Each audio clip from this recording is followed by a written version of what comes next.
Good morning, everybody. Welcome. I'm Regan Burke. Oops, one-armed, one paw here.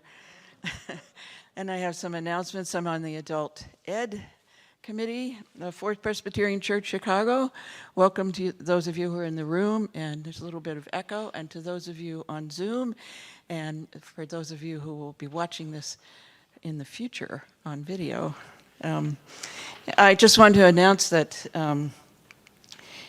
next Sunday, we're going to have an adult ed class, the microphones are on, called Living and Dying with Intention.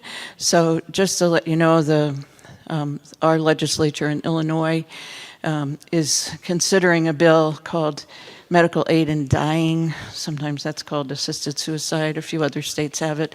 So it's in the news lately, and people are curious about maybe a Christian perspective or religious perspective or spiritual perspective.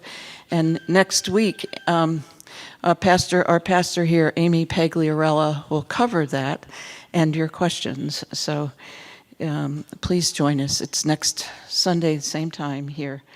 And then Pastor R, our interim Pastor R, who's going to be leaving us soon, is teaching a Bible study on the Gospel of Mark.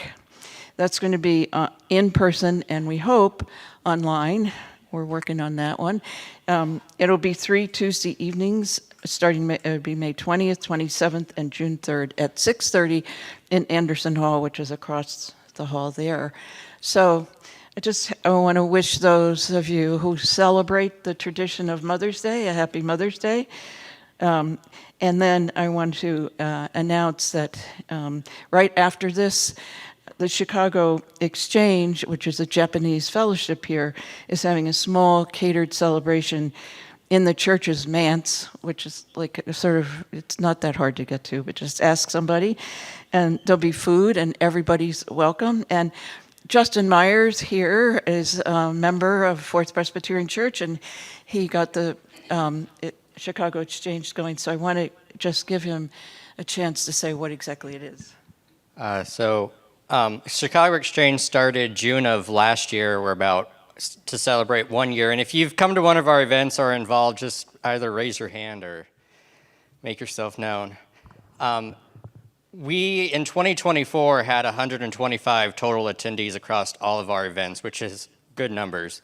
Most of our members, our goal is to connect people from Japan with members at Fourth Church to provide both a sense of community in the city, with them coming here knowing no one, as well as English language practice and just, a place to come to once a month. So today is our monthly event for May, celebrating Mother's Day. We'll have food, and most of our families who come, who are Japanese, are here on 1 to 3 year, typically research visas. So they're here for a temporary time, just seeking community. So we invite you today to join us in that community to make them feel at home and to give them a big Fourth Church welcome. Thank you, Justin. Thank you, Justin. So we'll begin with a moment of prayer. Bridge of hope, bridge of truth, bridge of love. We seek your will above our own. We strive to trust that you know what you're doing, that your plan is always the best one, even when it doesn't meet the moment of our personal desires, fears, or anxieties. Bless this hour that we may learn the historical love this church poured out for our Japanese American families, and that we may imitate that love today in welcoming strangers, neighbors, and friends to this sacred place. Amen. Thank you, and I'm going to introduce you to our Pastor Joe Morrow, who will run the program this morning. Thank you. Here, Joe. Thank you, Regan, for that introduction and that prayer. I am back again for the second week in a row, but a very different topic than last week. We talked about the Camino, and this is a pilgrimage and a pathway of a different kind. And I'm so excited to have this conversation with my dear friend and esteemed colleague, Dr. Lisa Doi, who is a newly minted PhD from Indiana University in American Studies, and I'll let her tell you more about her research. She is a Japanese American, has worked with the Japanese American Museum in LA, been a curator with them, and so it just comes in with a vast array of knowledge of the Japanese American experience here, not only in Chicagoland, but across the US. And is also a member of the Japanese Buddhist community here in Chicago. I had the opportunity to visit her faith community a couple of years ago when we were both fellows in a program called the Sacred Journey Fellows of Interfaith America, which is a national interfaith organization that actually met here at Fourth Church just this past week for their staff meeting. And we were both in the first class of fellows for that organization. So grateful to have you here.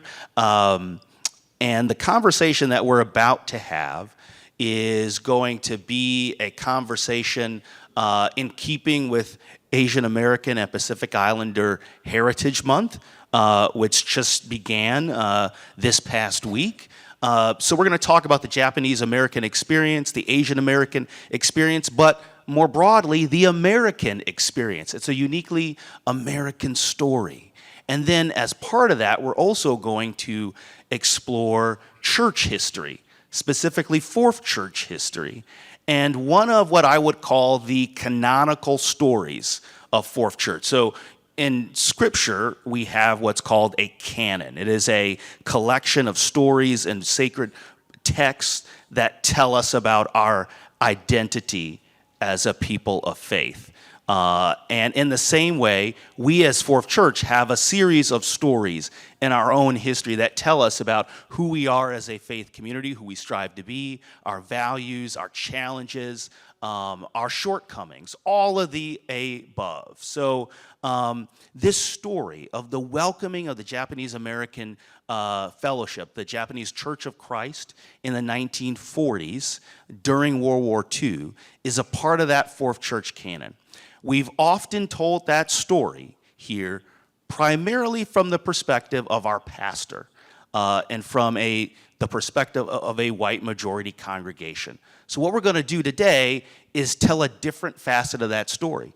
Tell the story from the Japanese American perspective and from the perspective of their Taiwanese pastor, Chih Tsai, and his wife, Ryo Morikawa. So it's going to be a fascinating story to share, and I hope it will help us to better commemorate this part of our church family's history.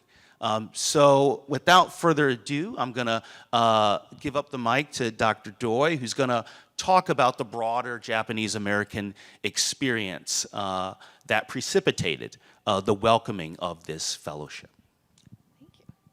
Thank you so much. I'm going to go over to the computer and to advance the slides. But hi, everyone. Thank you so much for having this program and for having me. As Pastor Joe mentioned, my name is Lisa Doi. I just finished, I graduated on Friday, a doctoral program, thank you, in American Studies, and I study broadly the sort of way that the Japanese American community today makes sense of the history of the community over time, but I also grew up in Chicago, and the story that I'm going to talk about, the history I'm going to talk about today is also sort of a history of my family and a history that my family experienced and is sort of the reason why I am able to be here today and share this history.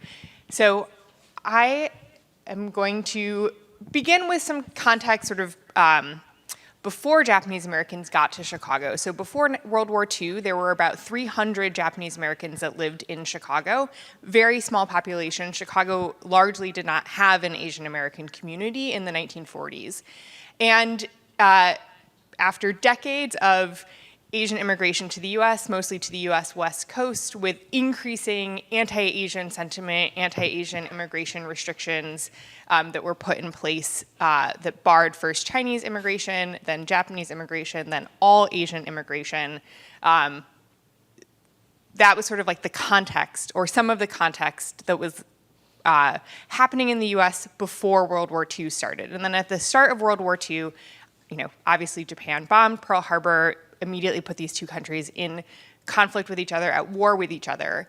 And I'm not going to sort of get into the origins of this, but the U.S. military and government decided that what they were going to do for Japanese Americans living in the United States along the United States West Coast was to place 120,000 people into indefinite detention centers across the United States. So this map shows you that dark line is anyone who lived west of that line, any Japanese American who lived west of that line would be removed from their homes and placed at one of those big triangles, which were these 10 indefinite detention centers across the United States. Going as far, you can see that there were 2 in Arkansas. And actually, one of the things that this map doesn't show you is it shows you sort of the many kinds of sites that people were held in. There were even more temporary detention centers that people started in, often in like racetracks or fairgrounds, federal prisons, ICE, or the precursor to ICE, INS, ran detention sites, the US Army ran detention sites, the Justice Department ran detention sites, and they actually spread all across the United States. There was even a small site here in Chicago in Hyde Park in a residential home that was taken under control by the Immigration and Naturalization Services, as well as the US territories of Hawaii and Alaska. And so during World War II, I said 120,000 Japanese Americans were temporarily detained for up to 6 years in these sites. But fairly quickly, the War Relocation Authority, which ran these sites, as well as the US Army, wanted to come up with a way to get people out of these sites. They felt that it was actually kind of a very logistically and maybe socially challenging process to detain this many people with sort of no long-term plan. And the Army also wanted to draft these men into service. They needed more soldiers. You had a lot of young men who were being sort of held indefinitely. And so they came up with this process to determine loyalty. And so one of the problems that they had created for themselves was that they had had this large-scale propaganda campaign that sort of portrayed Japanese Americans as dangerous, which is why this thing had to be done. And then suddenly the US government had to figure out a way to put Japanese Americans into other communities and convince other Americans that this was okay. And so they came up with this loyalty questionnaire, this form that every adult had to fill out. That was going to, each question sort of had a point associated with it. Some of it included, were you educated in Japan? Do you speak Japanese? What was your religion? And so if you identified as Christian, you received a higher score. If you identified as Buddhist, you received a lower score. If you identified as Shinto, you received the lowest score. But there were 2 questions that were particularly contentious, which asked if you would serve in the US military wherever you were ordered, and a question asking if you would swear your allegiance to the United States and forswear your allegiance to Japan. And this second question was contentious because it, for second-generation Japanese Americans, they thought it was maybe a trap, that they would be admitting that they had allegiance to Japan if they answered yes to this question. And for immigrants who were not allowed to be US citizen by law, if they forswore their allegiance to Japan, they felt that they'd be rendered stateless. And so this whole process was sort of ill-advised, ill-administered, led to a lot of contention in the community. But those who were deemed loyal through this process were allowed to leave and were highly encouraged to resettle to other parts of the United States. Japanese Americans could not return to the West Coast until 1945. This policy began in 1943. So for 2 years, Japanese Americans were heavily encouraged to move to places like Chicago. And Chicago became the #1 destination. 20,000 Japanese Americans moved here in a period of about 2 years. And this was part of a policy called dispersal resettlement. And the stated goal of this policy by the War Relocation Authority was to dismantle pre-war ethnic enclaves. Eleanor Roosevelt wrote an op-ed about this at the time, where she described the problem, a problem of Japanese American ethnic communities before the war was that they were too isolated, they were not in contact with largely white America. And so the goal in resettlement was to put Japanese Americans in smaller numbers in communities where they could assimilate into white society. And so there were these explicit programs when Japanese Americans were dispersed across the United States to try to encourage them to socialize with non-Japanese Americans, to live apart from Japanese Americans, and to really try to assimilate into other kinds of communities. And so this is sort of the context that brought Japanese Americans here to Chicago. At the same time, that sort of idealized policy met with the reality that Japanese Americans here, to some degree, faced discrimination. There was a housing shortage. Landlords did not necessarily want to rent to Japanese Americans. Employers did not necessarily want to employ Japanese Americans. There was less racial animosity than they experienced on the West Coast at the start of World War II, but there was still racial animosity that they experienced in Chicago. And so Japanese Americans did end up clustering together and to some degree sort of forming not the same kinds of ethnic enclaves as before the war, but certainly ethnic communities here in Chicago. And so this was sort of the topic of my master's research many years ago now. So I'm going to sort of show you what I was really curious in was the residential patterns of Japanese Americans. And so I'm going to show you a series of maps based on directories of where Japanese Americans lived to sort of illustrate the residential spread of Japanese Americans in Chicago. In particular, Japanese Americans settled in two neighborhoods, actually fairly close to here on the near north side, just across the river. And then, we are across the river. So yeah, just a little bit northwest of here. And then also on the south side, particularly around sort of Hyde Park, Kenwood. And one of the things that my master's research looked at was the broader racial context of Chicago. And again, at this time, Chicago was largely a black and white city. So I'm going to show you a series of maps, first maps that show the overall racial demographics of Chicago, and then a map that shows Japanese Americans specifically. And I'm sorry, I don't remember how many, like thousands of people are represented with each of these dots, but this map shows the white population of Chicago in red dots, and then the black population of Chicago in white dots. And I actually think it shows the Asian population of Chicago in purple dots, which you can't really see, but there are occasional purple dots. And broadly speaking, I would argue that Japanese Americans were able to live in places that were changing racially from predominantly white communities to increasingly black communities. And Japanese Americans were able to find housing kind of on the edges of these neighborhoods. And some interviews given at the time in the 1940s on the study of Japanese American resettlement to Chicago, landlords were very explicit that they said, we can tell our neighborhoods are changing demographically, that more black Chicagoans are trying to move into these neighborhoods. We don't want that. We have a slight preference for Japanese Americans. They may forestall sort of the increased black population by a few years, and we'd rather rent to them. If we're losing white tenants, we'd rather rent to Japanese American tenants than black tenants. But the Japanese Americans are sort of able to occupy this kind of space in between. So this is the near north side. This is where Japanese Americans moved to. You see, especially around Clark and Division, a big cluster, and then kind of overlaying these, you can sort of see where Japanese Americans are living. Over time, you'll notice that there's an increasing black population that sort of grows here eventually, not by 1950, but, well, I think 1947 is when the thing that would become Cabrini Green starts, or public housing in this neighborhood begins. Public housing at that time was primarily for returning veterans. So actually in its early years was primarily white. But then over the 1950s and into the 1960s, that's when public housing in the US sort of becomes associated with low-income black neighborhoods, and Cabrini Green becomes a huge high-rise public housing unit with a very large population. So over time, you're gonna see an increasing black community forming in this part of Chicago. And then Japanese Americans, a little bit of an overlay. And then you see, so compared to 20 years ago, a much larger black population here. And as that population grows, you see the population of Japanese Americans thinning in this part of Chicago and moving increasingly north. And then on the south side, a sort of similar story. So for a long time, there was a pretty strong color line in, so sort of Hyde Park, Kenwood, where Black Chicagoans were really struggling to sort of move to the eastern parts of these neighborhoods on the south side.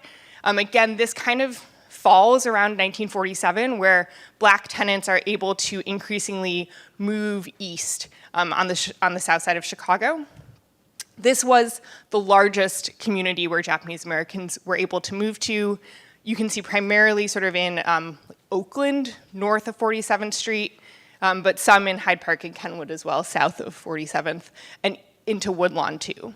And so Japanese Americans really ride this color line. They're all to the east in a more white part of this neighborhood. But by the 1950s, you see that Black residents are able to increasingly move east. This is the Japanese American community, a little bit of an overlay. And then by 1960, you see that this color line has like pretty much fallen, and there's a much larger Black community in all three or all four neighborhoods that are shown here. And again, much on like on the north side, as this shift happens over time, the Japanese American community on the south side really dissipates and strongly moves north. So if you look at Chicago as a whole, the Japanese American community, which started on the south side and near north side, ends up moving into Lakeview, Uptown, Edgewater, and then by the 1970s begins to move out into the suburbs like Morton Grove, Skokie, Lincolnwood, sort of northwest suburbs.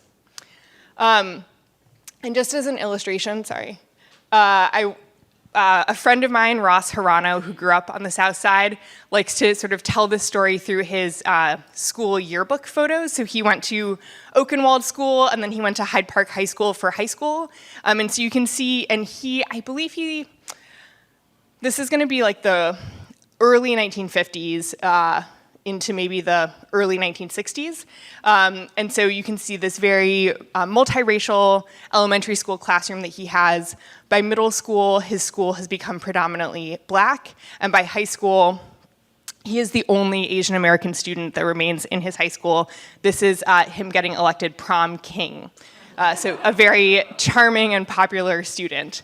But I think Ross's story sort of illustrates this broader experience of Japanese Americans in Chicago, but actually an even broader experience of Japanese Americans in communities across the country. I sort of specifically studied Chicago, but this experience is sort of replicated in Los Angeles, in San Francisco, in New York, in many different Japanese American communities in this sort of post-war period, and I think reflects just sort of racial demographic shifts within the United States in this period in general. So I'm gonna pass it on now, and then I'll come back a little bit to talk more about like the social experience of Japanese Americans in resettlement.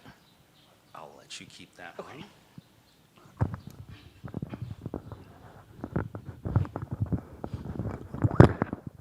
And I will take this one. So thank you, Lisa, for being able to give us a broad understanding of what is happening in the country as a whole during this period, and then also what's happening in Chicago.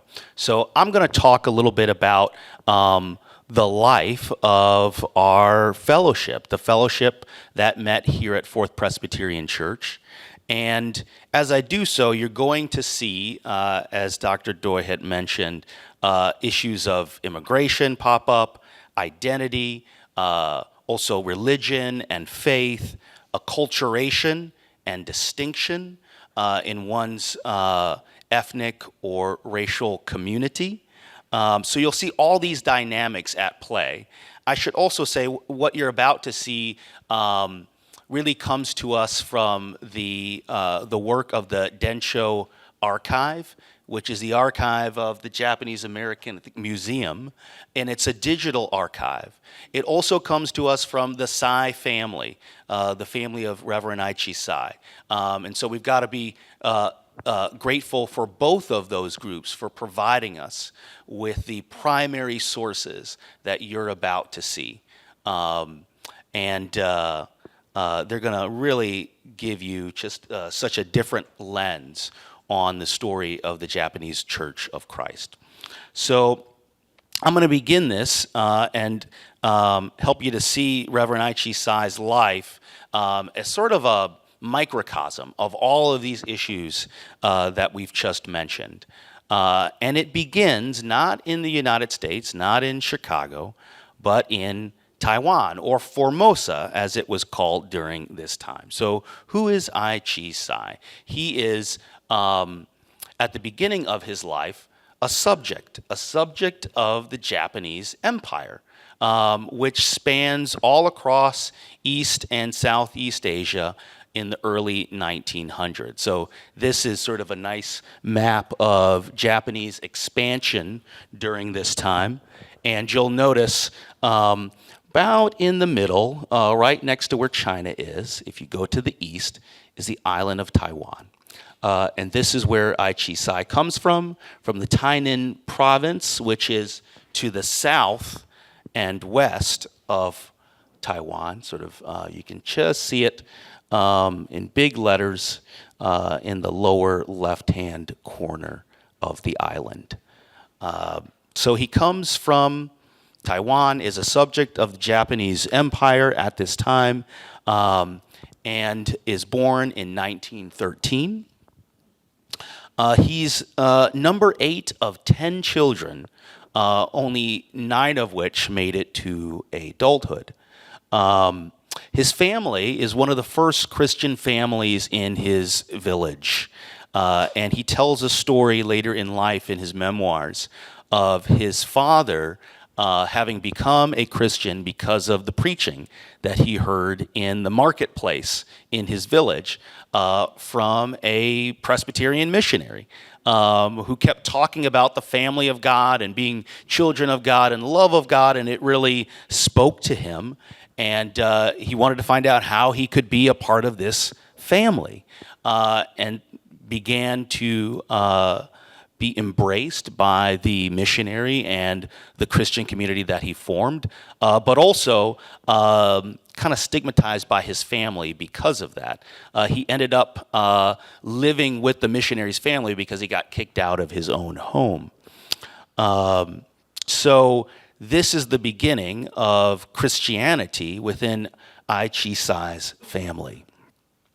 Later on in life, when he's born, Chih Tsai is raised in this Christian household that really values education. And so his parents put a lot of money and effort into giving him the best education that money could buy in Taiwan at this time. And that included attending a Presbyterian high school. And then through family connections, church connections, he heard about Doshisha Preparatory School, high school, and seminary in Kyoto, Japan. And his father informs him, hey, I'm going to pay for you to go to Kyoto and study to become a pastor. Now, other members of the village, apparently, and his extended family didn't think so highly of this, not only because of the route to the Christian pastorate, but also because they felt all this money spent on education could be better spent on business, could be better spent on providing wealth for the family. But the family saw education as its wealth. Now, who is Rio Morikawa? She is the wife of Chih Tsai, and you'll learn a little bit in just a second about how they met. But she has a different experience of life because she's a Japanese American. Born in 1921 to a family that emigrated from Japan to the U.S. Her mother's side of the family, Ayano Morikawa, is a heavily Buddhist side of the family. In fact, all of the male relatives from her side of the family were all Buddhist priests, or had trained to become Buddhist priests. Some of whom had trained in Kyoto. So the same place where Chih Tsai is going to school to become a Christian pastor, her relatives are going to school to become Buddhist priests. This is a picture of her with her brothers and her sister when they're very young, all taken in the U.S. We're not exactly sure how her family became Christian. It's kind of hard to track in her own memoirs. She doesn't really make mention of it.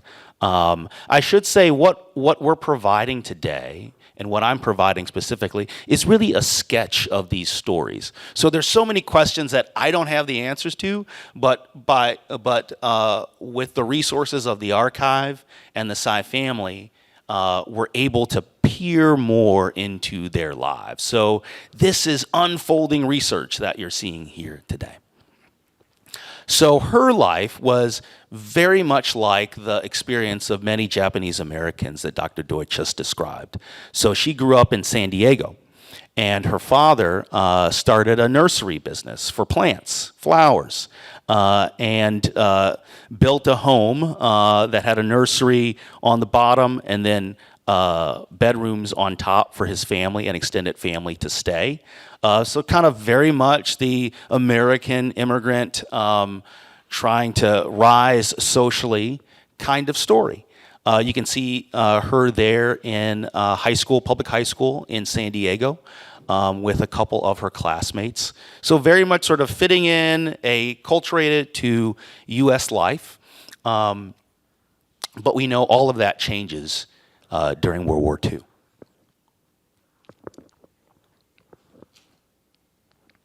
So for her family, apparently the story is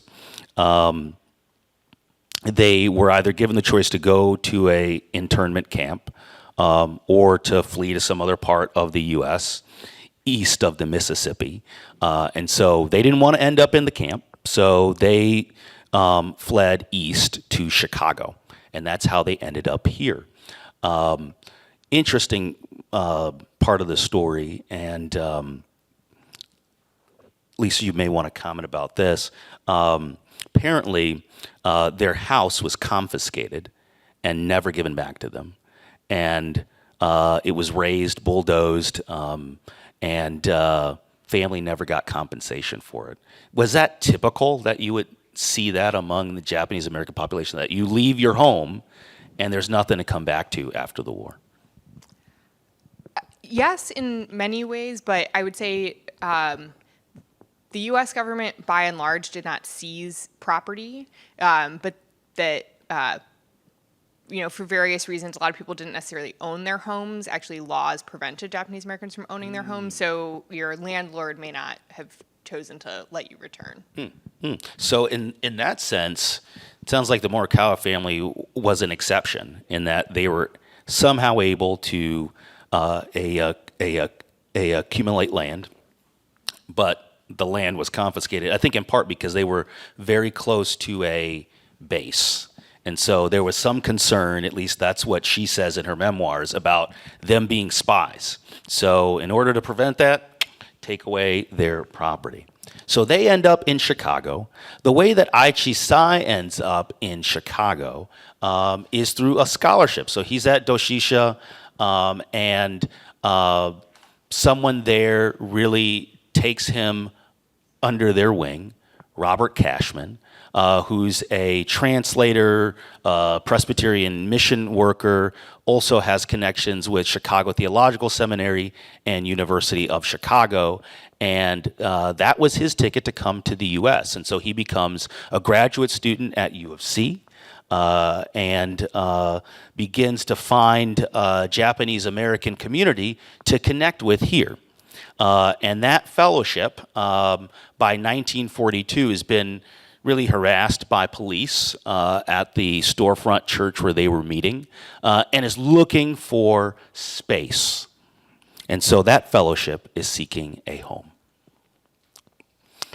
So I've got a couple of primary documents here that you'll see. This one comes from Robert Cashman, who I mentioned, becomes sort of this father figure for Chih Tsai.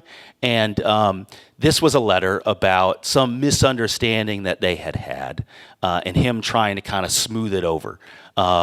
So my beloved nephew, son, Chih, that kind of lets you know the depth depth of their relationship. I knew that I had done wrong last evening in talking so strongly to you. I realized afterward our differences of opinions or understandings were only due to our language limitations. There are shades of meaning and words of both the Japanese language and the English language that perhaps are not clear to those who do not know them. So in a gesture of humility, admitting that somehow he had offended his beloved nephew's son. Then he also notes at the bottom, our nations are at war. This is 1952, and the situation is very serious. Self-preservation is the first law of life. And my thought is that we ought to look after your personal welfare first. When we've provided for that, we can go on to the service of others. So concerned about how Chih Tsai will survive in this climate where he has sort of cast his lot with the Japanese American community. Now I find this to be just a very fascinating story for meditation.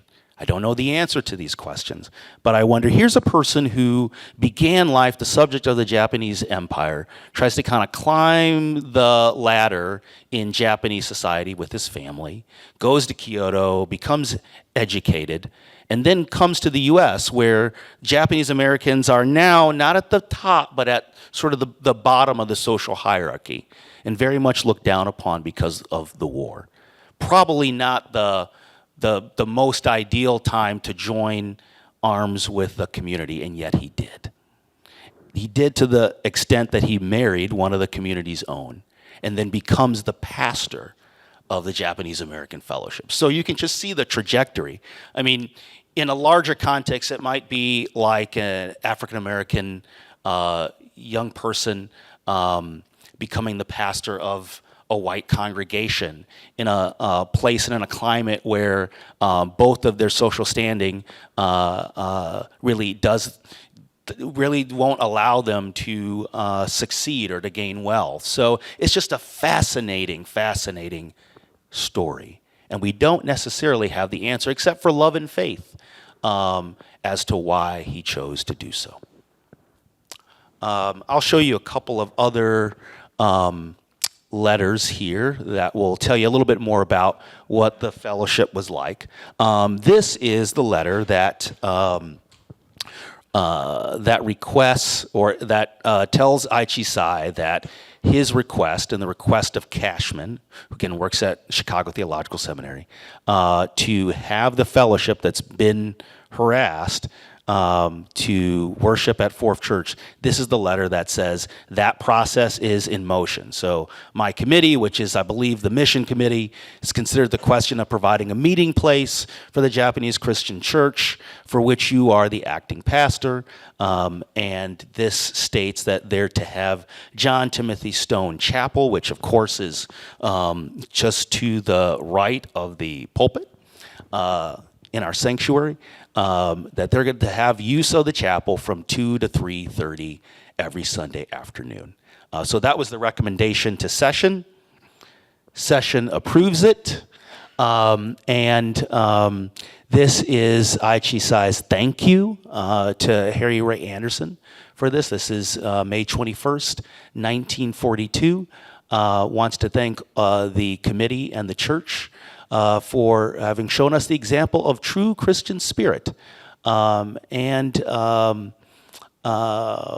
He notes that we are still a small group, but we are dedicated to the task of bringing all the Chicago Japanese into the worldwide fellowship in the name of Jesus Christ. He goes on to say that we Christians who believe in the one unity in the name of Jesus Christ will stand fast in the faith of our worldwide church among all nations. So really a play to unity of the church as the grounding for this fellowship being able to be hosted here at Fourth Presbyterian Church. a couple of other letters of note, and this has to do with the story of the Sunday school. But before I get there, it's interesting to note in the archives that there's some disagreement about how quickly Fourth Church and its session came to this decision of hosting the Japanese fellowship. Some say that Harrison Ray Anderson basically helped this plan to kind of to be rubber stamped and to sail through. Others say it took a couple of rounds of the session meeting for them to agree that the fellowship should be here at Fourth Presbyterian Church. But a couple of sources seem to agree that the person who made the difference was Chih Tsai. And because he was Taiwanese American and the Taiwanese were not at war with the U.S., and there was some satisfaction that he came from the U of C community, that he essentially vouched for the Japanese American fellowship. So I think that that's an interesting conclusion to that question of how quickly did this idea sail through? How much challenge was there from the congregation in doing so? It seemed that Chih Tsai had a very important role in being able to represent the Japanese fellowship and community. So the debate here is about Sunday school. The Fourth Presbyterian Church wanted the fellowship to join their morning Sunday school, right? Which was interesting. They wanted Japanese children and mostly white American children to begin to learn Scripture together. One might also say that might have been in order to assure that the learning of Scripture was according to Fourth Church standards. So, one way to control theology is to control education. And so they welcomed them. However, Chih Tsai writes back that this is actually, although he appreciates this gesture, it's actually difficult because he notes that the children of our church members are still very young, and therefore the parents have to bring them to attend the Sunday school, and then they have to come back, remember, at 2 o'clock in the afternoon for their own church service, and they don't have anybody to watch the kids then. So you're asking the parents to be present all day, and at least for part of that day when they want to worship, to have no child care. So again, it kind of shows you, although the American perspective is generous, they're not always thinking about all the implications of what they're asking the Japanese American community to do. There's a follow-up letter that I haven't listed here, which says, that's nice, but we'll still expect you at 9 o'clock on Sunday morning. And I'm like, don't you get the point? They don't want to. But again, this shows us what communication across cultural communities looks like. This is a newspaper article that notes that the Japanese fellowship picks a Chinese pastor as its leader. And it also announces that he's going to be ordained at Fourth Presbyterian Church. So Chih Tsai made this amazing journey, ordained here on this campus in 1942. This is a tea ceremony taking place after the ordination service. This is just a little, these are a couple of bulletins from the Japanese Christian Church. You can see the order of service looks very much like one of our own: call to worships, scriptures, hymns, sermon, offertory prayer, and then also an invitation in this particular one to come to the house of Harry Ray Anderson, who had invited all of the fellowship to his home. The story that's told in our canon, which I'm sure many of you have heard, is that Harry Ray Anderson would often stand outside on the Delaware side of Fourth Church to stand guard over the community while they worshiped, because of the threats that they had gotten from the congregation and from others in the broader community. Certainly an act of courage and of conviction. But I also want you to see how the story of Chih Tsai has its own conviction and courage and power that I think really parallels Harry Ray Anderson's. This is the budget of the church. You can note all of the individuals who have given to special offerings. You can also note expenses here at Fourth Church. They pay the janitor $15, Fourth Church $25. Fourth Church did pick up the tab on rental, and then the congregation was expected to pay the other costs. Also interesting here, the congregation did eventually take up an offering to give Harry Ray Anderson funds when he went to Scotland that were used to pick up 2 crosses. One representing the northern wing of the Presbyterian Church, the other the southern wing, and Harry Ray Anderson wore both these with the hopes that one day there would be unification between these 2 branches of the church, which eventually came in 1982, years after his death, and actually Chih Tsai was still alive during that time. But you can see how the contributions of the fellowship became contributions to the life of the Presbyterian Church USA. I want to fast forward here. This is Harry Shigeta, who was a renowned photographer and artist. He actually painted a picture of Jesus in the Garden of Gethsemane, which was here for many years, probably went with the Japanese Church of Christ when they left Fourth Church in 48 and then moved up north. And he notes he had gone to worship with the fellowship. Some of his work is in the Art Institute. And he notes at the bottom here, in a letter to Reverend Chih Tsai, "It is you, my dear Reverend, through whom these things have become possible and a reality, and gave us in this a sanctuary for our torn and troubled hearts throughout the war." So really thanking Chih Tsai for the way in which he brought this fellowship together in such a trying time. These are pictures from his ordination service. That landscape probably looks familiar to you. That's the fountain and the garth.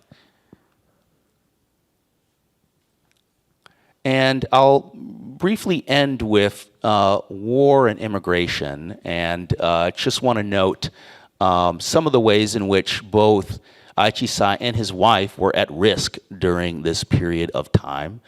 This is a letter to his wife from the State Department. Now, she's a U.S. citizen, right? Saying that her name is included in a list of several thousand Japanese nationals who have been designated by the Japanese government for repatriation to Japan. So then the Japanese government is trying to claim them, and she's trying to, and she tries to communicate through this State Department communique, "No, I don't want to go," and really tries to claim her U.S. citizenship. Identity papers, and this is alien registration for alien enemies. This is a little bit about their life after Chicago. What Chih Tsai does during the latter end of the war is to begin to work for the U.S. government, specifically for the military, and worked in Navy, in intelligence. And so had 4 different jobs over 6 years working for the U.S. government, and yet all the time is pleading for his status to be changed so that he doesn't have to go back to Taiwan, and neither would his wife and his children have to go back as well. So you just see a number of letters that he wrote, basically asking, "Who can I talk to?" This one to the President of the United States, saying that, "Hey, I've been told you're the only one who can change my status," and writes this long letter to the president, begging, pleading, given all he's done for the congregation and for the U.S. government, and still doesn't know whether or not he will be able to stay. So yeah, these are just a couple of things I wanted to show you. And again, this is just the beginning of a journey of exploration and research that I hope our congregation will continue. Thanks. I'm just going to share one more slide. I'm actually going to skip this one. And just talk a little bit about Japanese American religious communities in Chicago. I think religious communities were really essential in the resettlement of Japanese Americans. I think the Quaker community stands out most strongly as the community that was most active in supporting Japanese Americans during World War II and the immediate post-war. But here in Chicago, there are 6 ethnically Japanese American congregations that formed at this period of time. 2 Buddhist communities, the Midwest Buddhist Temple and the Buddhist Temple of Chicago, and the fellowship that was here turned into the Church of Christ Presbyterian on the northwest side, but there are 4 churches, Christian churches, that were also formed in this period that are sort of scattered through the north side, and Lakeside Church ended up moving into Skokie. And so, I think that this is just a sample of the community institutions that the Japanese American community formed that helped people find jobs, housing, friends, and a social life here in Chicago that still exists to this day. So thank you so much. I think we'll open it up to questions.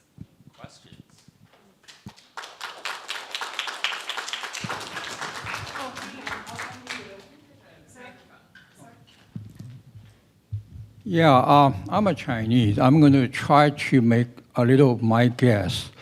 The Reverend spelling was 2. One is T-S-A-I. I also noticed another spelling of S-A-I. I couldn't figure out what that S-A-I, Tsai, but I would imagine the sounding of Tsai came from S-A-I. But T-S-A-I, I can easily imagine it's Chinese character, it's Tsai. The President Tsai, which is the female president in Taiwan, still alive.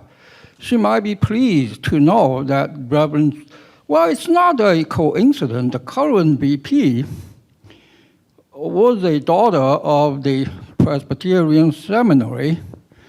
But I don't know the connection between the first Tsai and the second Tsai, but there's another Tsai, the president of Chinese Yanqing University, later on being termed as the Beijing University, very first president, was also Tsai, T-S-A-I. Its spelling is a Tsai, not Tsai, Tsai. So the Reverend Tsai and the president of Beijing Tsai and the president of Tsai Ing-wen, I'm sure pretty much there is a straight line there. Call it a conspiracy theory. Thank you. That's a very interesting connection within Taiwanese society.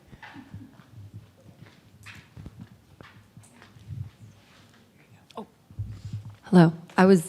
I may have missed this in the beginning because I was late helping with the choir. But how long did Reverend Tsai serve with?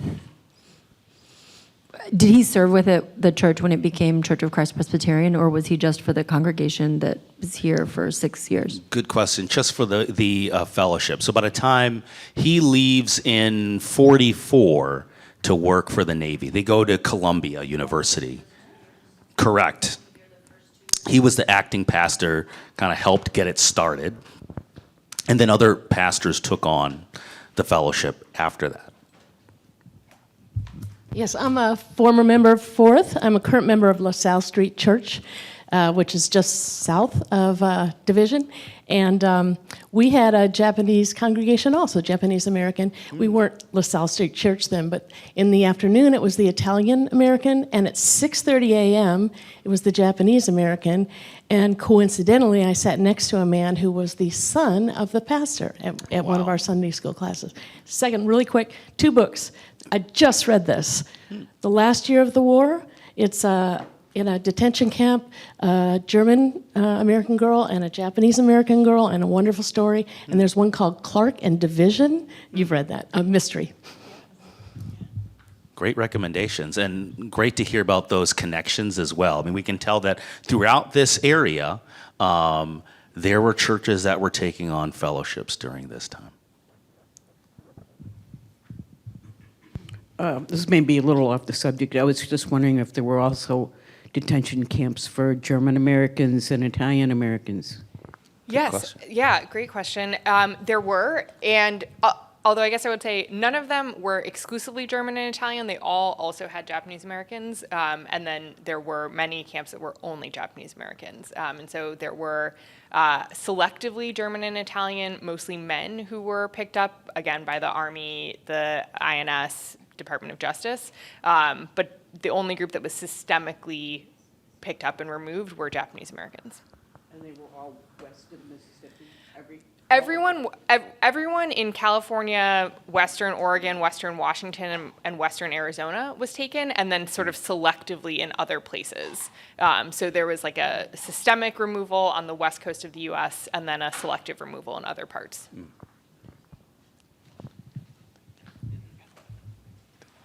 Do you know if there were Japanese east of the Mississippi, and was that fact just ignored or not considered a threat? Yeah, there were definitely Japanese Americans east of, like, in Chicago, in other cities across the country, but the population was much smaller, and so people were sort of arrested on a more case-by-case basis. So there were maybe a couple dozen Japanese, of the 300 Japanese Americans in Chicago before World War II, a couple dozen were arrested and eventually put into the system, but the entire community was not subject to that. Great questions. This is fascinating research, which I didn't know. I mean, I had heard some things, but I didn't know.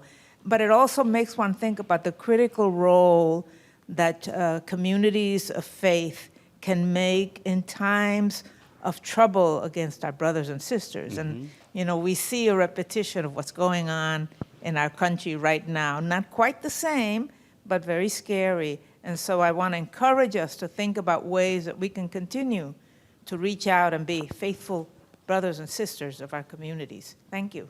Absolutely. I think that's well said. And we see that issues of immigration status and deportation are not new, right? And that they very much affect people of incredible character and faith and love and service. Some of the best among us. And I think that if you take away anything from this, I hope you take away that in the examples of the fellowship and the community at large, and Chih Tsai as well, that you have some of the best of our community, and yet they are under threat, right? In a very perilous time. When they didn't necessarily have to be, right? Like they did plenty of things that vouched for who they were, their character and their values. And so how do we, in this time and in this place, create a space, a social space where the best among us, right, still have the opportunity to make their lives and to build community, not just their own community, but our community as a whole. As the Japanese Americans did in the 1940s and beyond. Yeah, I'll just add, I should have mentioned every single one of the congregations I listed here started because another church was willing to host them and offer them space, or community center or someplace. You know, the Japanese American community, when it came to Chicago, did not have a lot of resources, didn't have buildings or places of worship of their own. And so it was because of churches like Fourth Pres or many others that allowed these congregations to start and then grow into what they are today. Other questions? Well, I have a little comment. I actually visited the Buddhist temple Midwest for a while. From my understanding that because of the concentration camp experience, the Japanese American literally have no communication with the Japanese, their own motherland, for almost 7 decades. And the reconciliation happened, the exchange, the communication happened. I mean, you think about it, it's the Buddhist temple. They just lost the connection and severed the connection more or less, because I would imagine they blame their calamity upon the Japanese in Japan. Without you did all these things, we wouldn't have suffered this much. So it took them 7 decades to reconcile. It happened only very recently. So that's a good good point and kind of question. How does the Japanese American experience here relate to Japan itself? And what's happening within the Japanese American community in the 40s and beyond with trying to assimilate and acculturate themselves to American society? You can see all sorts of things changing. Like when I went to the Buddhist temple, just the way it looks is probably markedly different than what you would see in Japan. Yeah, absolutely. I'll say two things that are sort of in contradiction. I think the popular story of Japanese America is one of Japanese immigrants coming in the early 20th century and never returning, and sort of this big divide emerging. I think the reality is that there was a lot more sort of transnational relationship. And 1924 Immigration Act sort of banned immigration from Asia, with exception. So people were still able to sort of come back and forth. It wasn't like the door completely shut. And that is true in the post-war period as well. But then I'll also say that, I think assimilation began far before the outbreak of World War II. And so, I grew up going to the Midwest Buddhist Temple. I still go to the Midwest Buddhist Temple. If you came to, first of all, we have Sunday service, which is not what you would see of the same sect of Buddhism in Japan. We sit in pews.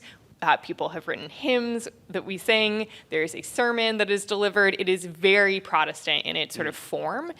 This happened in the 20s. This happened before World War II started.